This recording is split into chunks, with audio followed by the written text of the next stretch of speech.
جب مدینہ کے لوگوں کو بات سمجھ میں نہیں آتی تو کس کے پاس جاتے تھے؟ اما عائشہ کے پاس جاتے تھے. وہ فقیہ تھیں، اما عائشہ کے پاس جاتے تھے نا. اچھا، کیا ایسا کہ اما عائشہ کے بعد کسی عورت نے نہیں پڑھا؟ شیخ اکرم ندوی صاحب سے میری بات ہو رہی تھی. انہوں نے ریسرچ کیا ہے حدیث پر، محدث آدمی ہیں. انہوں نے ریسرچ کیا، ان کے ریسرچ کا موضوع یہ تھا کہ کیا کوئی حدیث حضرت عائشہ رضی اللہ تعالیٰ کے بعد عورتوں سے نقل ہوئی ہے یا نہیں نقل ہوئی ہے.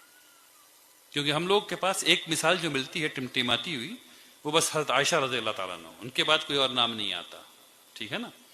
تو انہوں نے ماشاءاللہ، اللہ نے ان کو توفیق دی، اللہ ان کی عمر میں برکت دے، اللہ ان کے علم میں برکت دے انشاءاللہ. انہوں نے کوشش کی اور ریسرچ کرنا شروع کیا.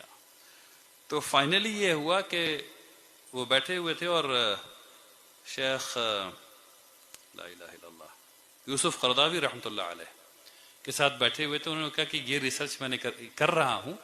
تو انہوں نے کہا کہ کتنے عورتیں ملی جو محدثات ہیں جن سے حدیث نقل کی گئی ہے. تو پتہ چلا کہ ابھی تک 10,000 عورتوں کی زندگی کے احوال وہ لکھ چکے تھے اس وقت تک.